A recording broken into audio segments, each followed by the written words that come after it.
Seigneur, je rends grâce à Dieu d'être ici. J'avais fait une promesse à Dieu. J'avais dit, Seigneur, là où que j'aille, je donnerai mon témoignage. Parce que je sais qu'il y a des femmes comme moi j'étais à l'époque. Donc je rends grâce à Dieu de pouvoir toujours dire ce que Dieu a fait dans ma vie. Voilà, moi j'ai pratiquement toujours connu l'évangile. Je suis pratiquement née dedans. Parce que quand ma mère s'est convertie, j'avais à peu près entre 4 et 6 ans, je ne me souviens pas exactement. Et voilà, c'était au réveil à la Bricarde. Et donc voilà, il y avait beaucoup de guérisons, beaucoup de gens libérés. Puis voilà qu'à l'âge de 8 ans, ma maman tombe malade, la maladie de ce siècle. Et puis comme nous, on voyait toutes ces guérisons de nos yeux, on voyait tous ces gens libérés. Donc pour moi, c'était une logique, Dieu allait la guérir, c'était comme ça. Et puis à l'âge de 11 ans, la volonté de Dieu, ça n'a pas été de la guérir, ça a été de la prendre près de lui. Et voilà que je suis partie avec ma grande sœur vivre. Bien sûr qu'à ce moment-là, j'en ai voulu à Dieu. Je lui ai dit au Seigneur, je ne te donnerai jamais ma vie. Tu avais le pouvoir de guérir ma mère, tu ne l'as pas fait. Pour moi, le monde s'était arrêté à ce moment-là. Imaginez-vous un peu, j'avais 11 ans, j'ai perdu ma mère, séparée de mon frère parce que mon frère est parti dans une autre maison, moi dans une autre. J'étais dans une maison qui n'était pas la mienne parce que même si on est chez sa sœur, ben, on n'est quand même pas chez soi. Et voilà que ça a été très très très difficile. Mais voilà qu'à l'époque, mon beau-frère était serviteur de Dieu et puis il m'a amené à la réunion semblable à celle-là. Et puis au départ, ben, je m'asseyais au fond pour passer un temps. Je venais avec mes cousines. Puis c'est vrai que j'étais beaucoup entourée, on ne me laissait pas. Mais je peux vous dire que quand arrivait la nuit, ben, tout le monde rentrait chez soi et puis voilà que moi je me retrouvais toute seule. Je peux vous dire que des larmes ont coulé pratiquement toutes les nuits. Et puis voilà que moi j'allais à la réunion avec mes cousines et je m'asseyais au fond. Je venais pour passer un temps au départ. Puis je ne me rendais pas compte, plus les jours passaient, plus je m'approchais des rangs. Et à un moment donné, je me suis retrouvée au milieu. À ce moment-là, j'avais 13 ans.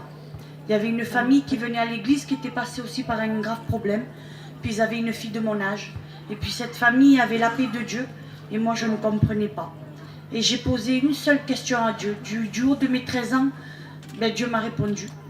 J'ai dit, Seigneur, comment c'est possible qu'ils aient passé par un tel problème et qu'ils aient la paix, alors que moi, je suis tout le temps dans la tristesse, dans l'angoisse, à vouloir m'enlever la vie. Pourquoi? Et puis du haut de mes 13 ans, le Seigneur m'a répondu. Il m'a dit, tu es triste parce que tu veux. Laisse-moi rentrer dans ta vie.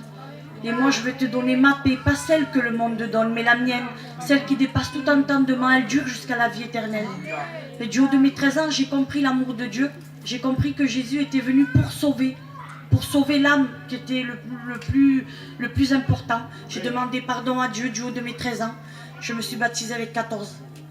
Mais voilà que je me suis mariée à l'âge de 15 ans, mais je me suis mariée avec un inconverti, chose qu'il ne faut pas faire. Et je suis partie à 250 km de ma famille. Quand je suis arrivée dans la Drôme, mon mari m'a dit, ton Dieu et ta Bible, tu la laisses sur Marseille parce que nous, on n'en veut pas.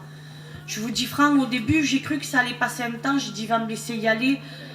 Voilà, c'est pas grave, ça va passer un temps et puis il va me laisser y aller. Ben, je peux vous dire, ça a duré 11 ans de temps. Pendant 11 ans, il m'avait interdit toute Bible à la maison. Pas le droit de prier, pas le droit de chanter des cantiques.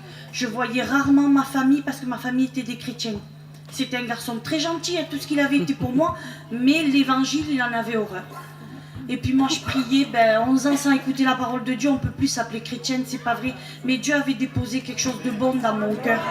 Et puis je priais en cachette de lui, bien sûr, je disais, Seigneur, je t'en supplie, fais quelque chose pour mon foyer. Seigneur, si toi tu viens maintenant, moi et mes enfants, on part avec toi parce que moi mon cœur t'appartient. On m'interdit d'aller écouter ta parole. Seigneur, mais moi mon cœur est à toi. Mais lui, si toi tu viens, qu'est-ce que ça va en devenir de sa vie, Seigneur? Et je priais comme ça pendant 11 ans. Je peux vous dire qu'au bout de 11 ans, Dieu a fait grâce à mon foyer. Dieu a sauvé mon foyer. Aujourd'hui, on est un foyer sauvé.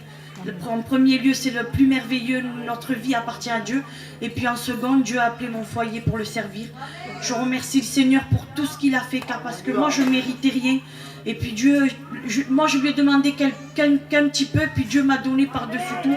Je remercie Dieu pour ce qu'il a fait dans ma vie. S'il l'a fait pour la mienne, il peut le faire pour toi. Ne baisse pas les bras, prends courage. Que Dieu Gloire à Dieu. Gloire à Dieu. Ne désespère pas. Il ne faut pas désespérer. Parce que Dieu est avec toi. Gloria al Seigneur.